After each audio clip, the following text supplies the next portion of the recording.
Howdy folks, and welcome back to World of Warships with Rear Admiral Jingles, and I'd like to start off today's video by issuing a small public service announcement. If you're considering sending one of your replays into me, because you've just had an absolutely amazing game, if the very first thing that you do in that battle is this, then don't bother sending the replay in, because I'm not going to feature it, because you're being an arsehole.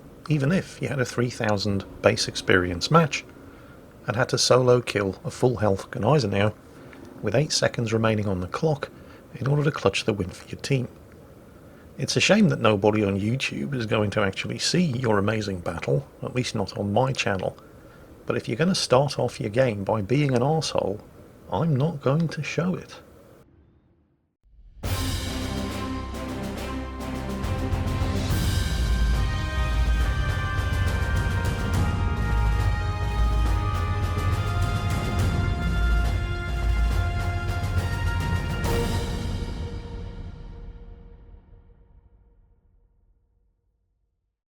Right, now that that little piece of unpleasantness is out of the way, but I make no apologies because it needed to be said, let's get on with the show. To begin with, just take a look at this matchmaking. 9 tier 10s, no tier 9s, and 3 very unfortunate tier 8s.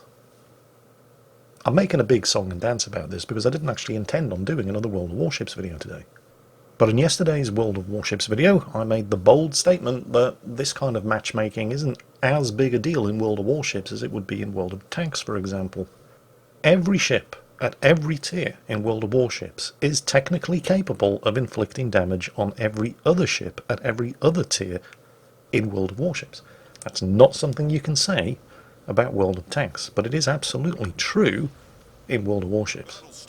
Even if you're in the Tier 2 Premium Takebana, with its terrible 76mm guns that are physically incapable of penetrating even the superstructure of a Tier 8 battleship, you can still set them on fire, even if you're not doing any direct damage to them, and you can always torpedo them. In World of Warships, you will never encounter the situation that is relatively common, certainly at the lower tiers in World of Tanks, where you find yourself facing tanks on the enemy team that you are physically incapable of doing any kind of damage to. That will just never happen in World of Warships. And you don't even have to put your hand in your pocket and buy gold ammunition to ensure that it remains true. Now, I must remind you, I never made the claim that fighting ships 2 tiers higher than you was ever going to be a pleasant experience. And Will Catus here in the French Tier 8 cruiser, the Charles Martel, doesn't appear to be looking forward to this game. But even though he is one of only 3 Tier 8s in an overwhelmingly Tier 10 battle, he is still entirely capable of doing damage to everything on the enemy team, regardless of tier. Now, I'm not completely blind to the reality of the situation here. I understand that it can be very tough if you're in a Tier 8 warship of any type in a Tier 10 battle. In fact, I think it's particularly rough for Tier 8 cruisers, and I'd argue that there's a case to be made that Tier 8 cruisers should get the same kind of heal that Tier 9 and 10 cruisers do. But, well, that's an argument for a different day. The point here is that, rough though it may be for a Tier 8 cruiser in a Tier 10 game, pretty much all of the Tier 8 cruisers in World of Warships have more or less exactly the same guns as the Tier 10 cruisers in their respective national ship lines. Sometimes the ammunition is different, maybe you have a better chance of setting fire with your high explosive shells, maybe you have a slightly faster reload. But the guns are the same. Will Catus here has just opened up the scoreboard by setting a Yamato on fire with almost his first shot fired. It's certainly the first shot that Yamato has received. And he's instantly extinguished the fire. You know what that means, don't you, boys and girls?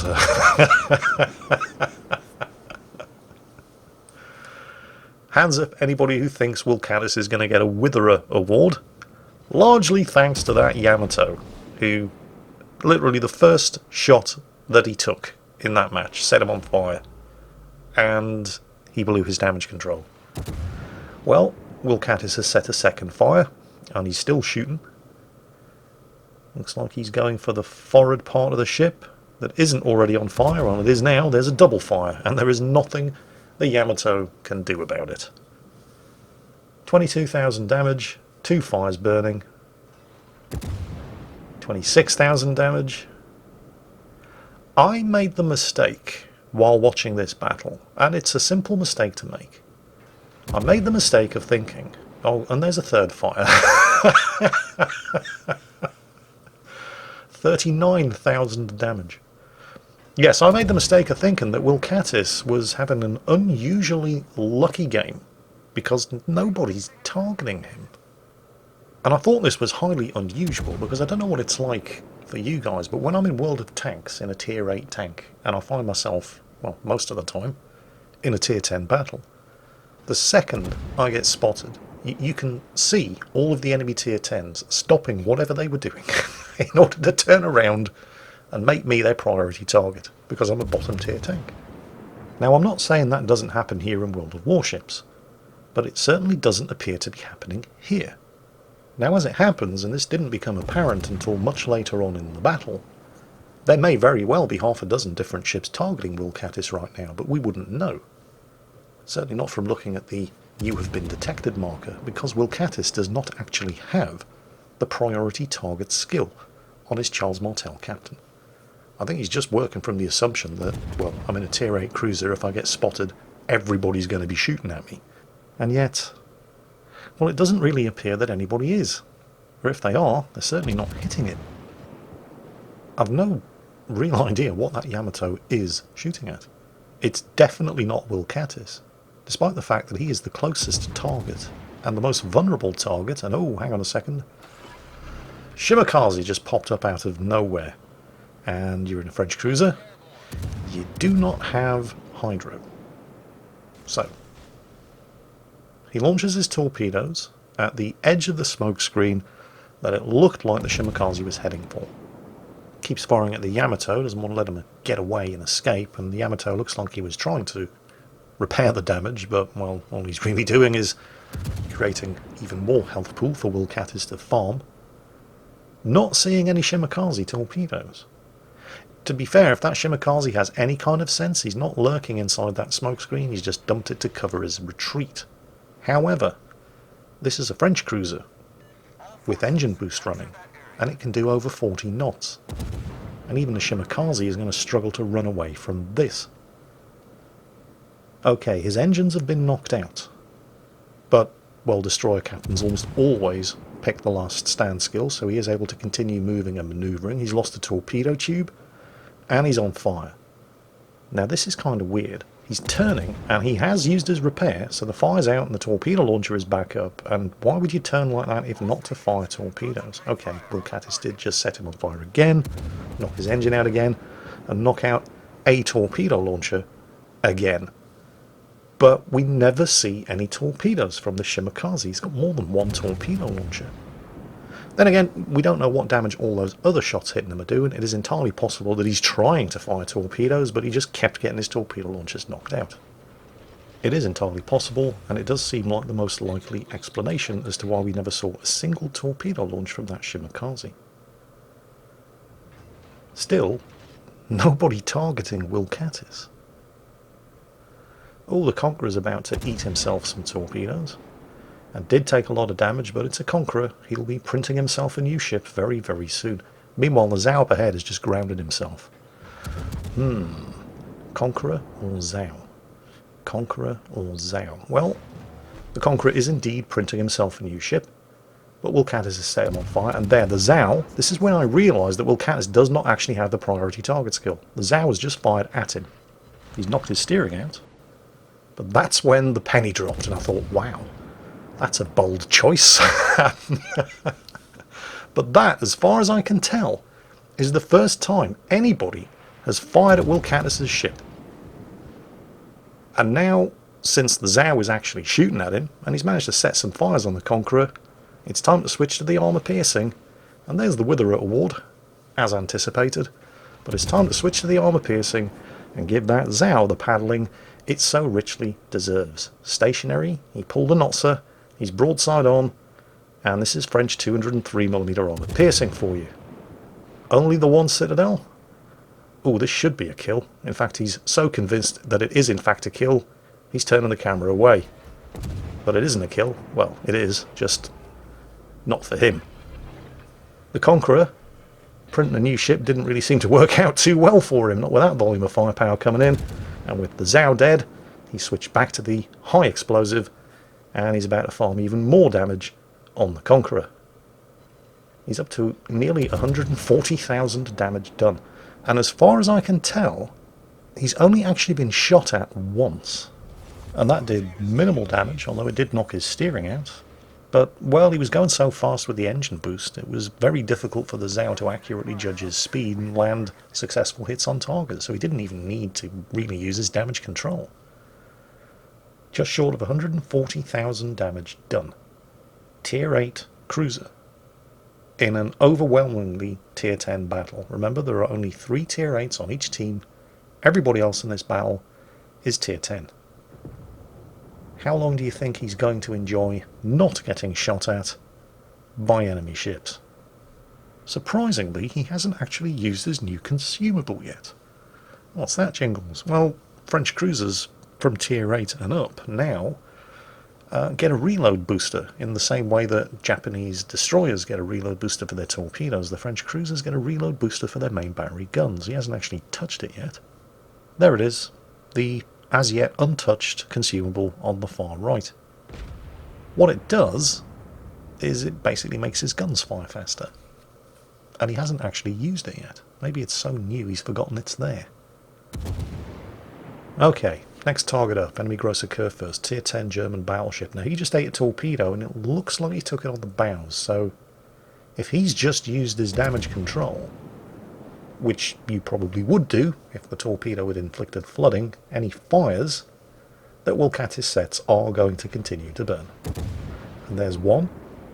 Now we don't know that the Grosser Kurfürst did actually take any flooding. It may be that he's just not as stupid as the Yamato was, and he's not blown his damage control on a single fire.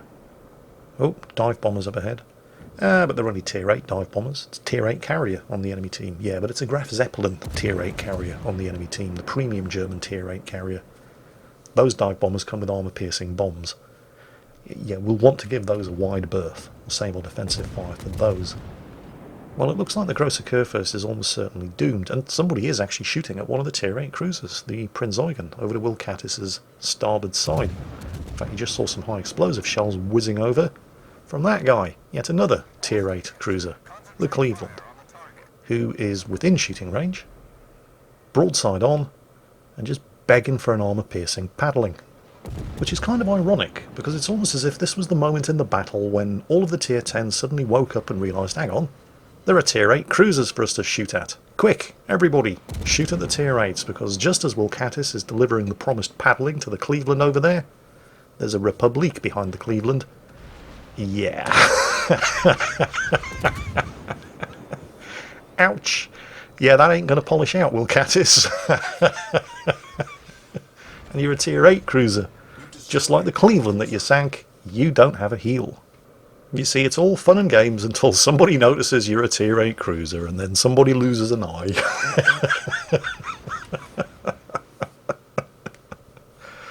Yeah, Wilcatis doesn't want any more of that.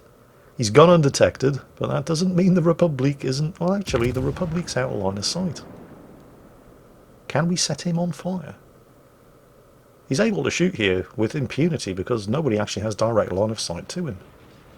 Okay, that... Well, there was a hit, but it wasn't a lot of damage. And slow it down.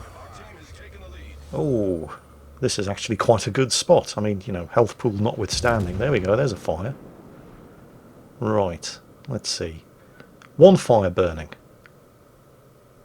Can we go for two? No. Some superstructure damage. Next salvo is already on the way. Oh dear, oh dear, oh dear. He's put the fire out. Oh, well, you know what that means, don't you, boys and girls? One fire set, still being targeted, still taking fire from a heavy cruiser firing high explosive, and it looks like within secondary range of a Grosser Kurfürst. Well, we're going to make him regret that hasty decision. There's another fire, which is going to continue to burn. Now, how many more fires can we set? And there's another one. That 2 midships fires. Really? Really? A French battleship, a French Tier 10 battleship who does not have the fire prevention skill? Well, I guess that validates another bold claim that I made in yesterday's video. Not everybody at Tier 10 has a 10-point captain. Or maybe he does have a 10-point captain, but he's just made some very, very questionable... Sorry, Flamu. Some very questionable skill choices.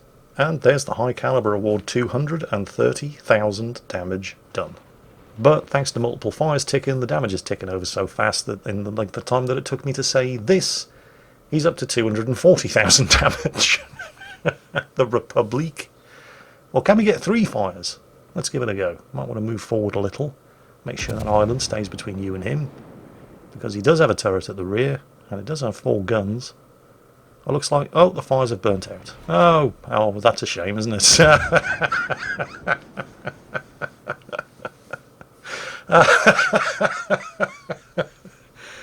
Yeah. Oh, and there's another one.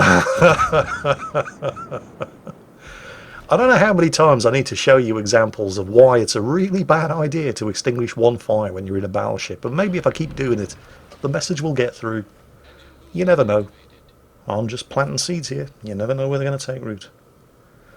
Right, well, the team are about to reach 1,000 points. There are only 2 enemy ships left. 258,387 damage done in a very bottom tier, tier 8 French heavy cruiser in a tier 10 battle. I'm not saying this is the damage record for the Charles Martel on the EU server, because it isn't. In order for Will Catis to be the #1 damage-dealing Charles Martel of all time on the EU server, he would have had to have done exactly 207 more to have come first. But when you're taking second place to Mr. D Seed from Rain, the current global King of the Sea champions, that's nothing to be ashamed of. And I think what's most impressive is that Will Catis didn't do this while top tier farming damage on tier 6 battleships. Quite the opposite, in fact. Of course, we have to acknowledge that this probably wouldn't have been possible if most of the enemy team pretty much ignored him for the entire game. And he was certainly aided by a couple of top tier battleships on the enemy team who made some highly questionable choices about when to use their damage control. But the fact remains, he did it. In fact, it's almost as if he was watching yesterday's video, and at the part where I said anybody in World of Warships can damage anybody else, and everybody in the comments said, oh, it's not that easy, Jingles. It's almost as if Will Catis said, challenge accepted. Anyway, Will Catis, thank you very much. Everybody else, I hope you enjoyed it. Let hunting season begin in the comments, and as always, take care, and I'll catch you next time.